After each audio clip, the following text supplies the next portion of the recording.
Hey, what is up, guys? This is Larry with the Financial Lift, and today I want to talk about all those different articles you see out there on habits to be a millionaire, habits to be a successful person, and why you need to wake up at 4 o'clock in the morning and somehow that's magically going to make you rich and successful. You know, I do think these articles are well-intentioned, and I do think they can have some good habits in there. So for today's video, I wanted to evaluate some of these habits and explain why I think they're so common in a lot of these articles, and hopefully by breaking them down, you can actually gain something useful from them. So the first on this list, and it's kind of the most common one I always see, is that wealthy people tend to wake up between 5 o'clock in the morning and 6:30 in the morning. So I kind of believe if you want to be extremely wealthy and successful in life, you got to be waking up at 2 o'clock in the morning, at a minimum 3 o'clock in the morning. Okay, obviously I don't necessarily mean that, and I'm kind of poking fun at it. And the reason I'm kind of poking fun at it is because I don't necessarily believe that simply by waking up early, that's going to cause you to be successful.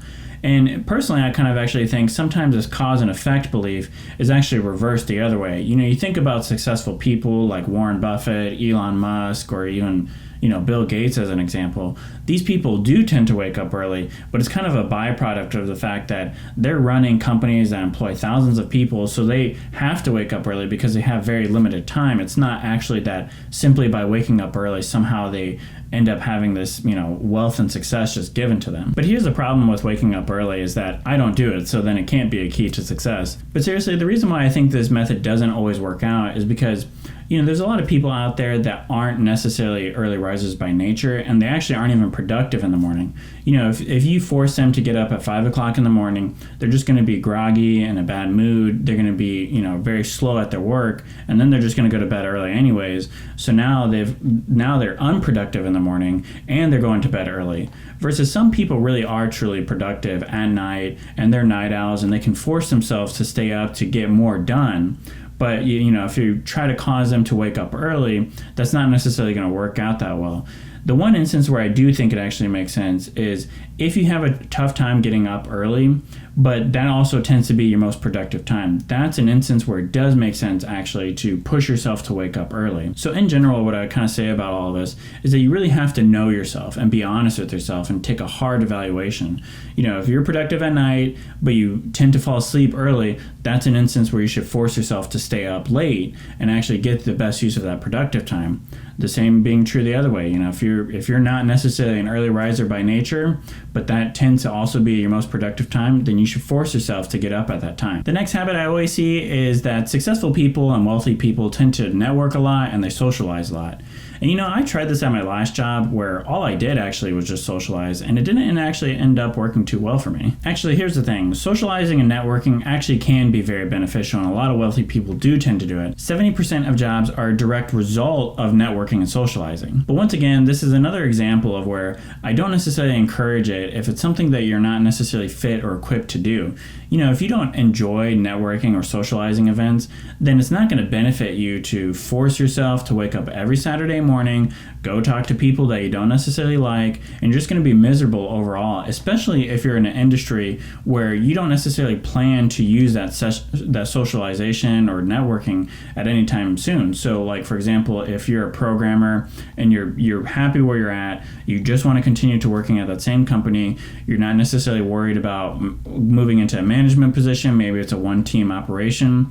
Those are instances where networking isn't going to benefit you, especially if you're happy and content staying where you're at. And all of this goes back to, the mental energy that you have. So if you're spending so much energy forcing yourself to do something that you're not enjoying simply because you believe that this is a habit that is going to lead to you becoming a millionaire, you're actually just going to end up wasting a lot of energy and a lot of mental space, and you're just not going to end up seeing that result that you want. So I actually think you're better off using your mental energy, your time, in a way that's most productive to you, and so you have to kind of tailor that to yourself, and that may not necessarily fit to what everybody else is doing. Now, I don't necessarily think that what I'm saying should be used as an excuse not to improve your socialization skills or your networking skills. Interpersonal skills are really important in an office space, and so if you do plan on eventually moving into a management role, or maybe you already are in a management role, it's always a good idea to just always evaluate yourself, think about how can I improve, how can I be better, That's something everybody should be doing. But at the same time, if you don't necessarily believe that your current career path is going to be directly benefited from improving your networking and socialization skills, then it's probably something you shouldn't sink a lot of time and effort into. Another habit I constantly see is reading every day. So I'm not necessarily going to make a joke here, although later on I might. But here is a habit that I actually do tend to agree with, but I feel like a lot of people kind of missed the mark or missed a point that this habit is trying to convey.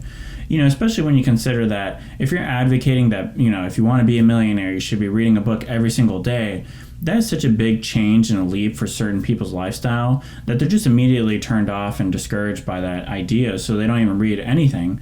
But if you can kind of realize that, you have to tailor that experience to certain people. Maybe it's reading every other day. Maybe it's not reading at all and has to do more with just listening to audiobooks.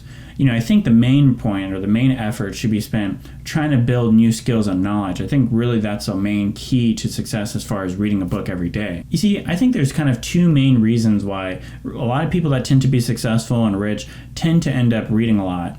One is that I think they're acquiring so much knowledge from reading these different books, but I think that knowledge can be acquired in different ways. You just think about school, a lot of people learn different ways. If you just take like an autobiography, reading an autobiography about Bill Gates, some people actually might do a lot better if they watch a documentary about Bill Gates, especially if they're going to end up attempting to read the book and only getting like 1/3 or 1/2 of the way through.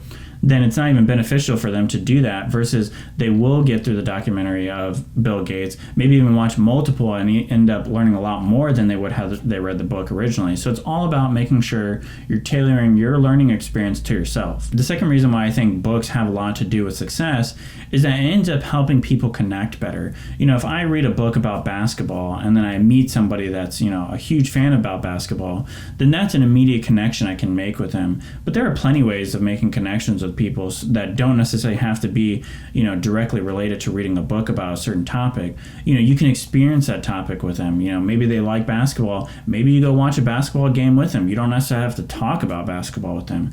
So, once again, it's about learning how to make your own connections.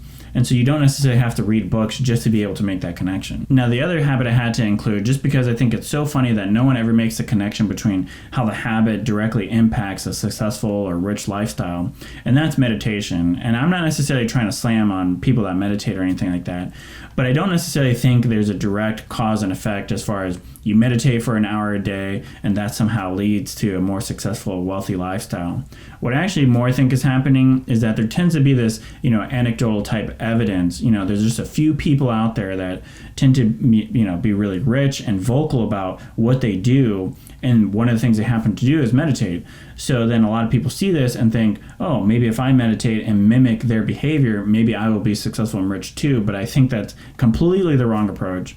It has nothing to do with meditating and being rich or successful. I don't think that's the way to approach things. One of the things I always think is hilarious is that if you look at these articles or these, gurus out there that say, these are the things I do to live a successful lifestyle, they're waking up at 4 o'clock in the morning, meditating for 2 hours, cooking a, home cooked meal for every single meal. They're reading a book a day. They're socializing. They're gardening. They're doing so many different things just to build a successful lifestyle. I'm like, how do you even have time to run a successful company if you're doing all these habits that are the keys to success? So I actually kind of think it's not really true.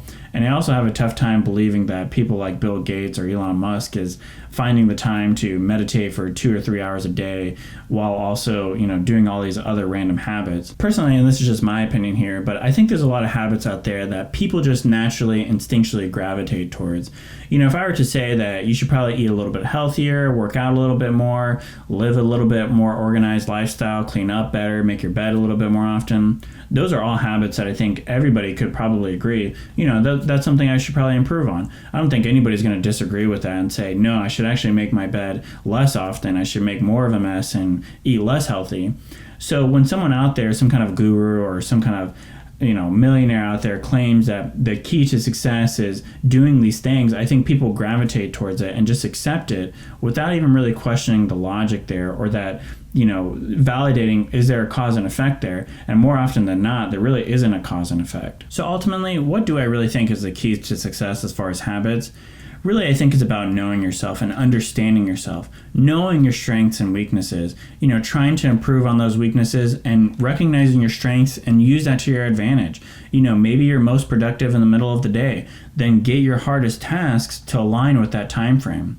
Maybe you have a big weakness as far as, I'm not very good at, multitasking. Well, make sure your tasks throughout the day are laid out in a way that, doesn't have any multitasking. I think those are the biggest drivers of success in a wealthy lifestyle. The wealth will come with being more productive if that's what you're seeking.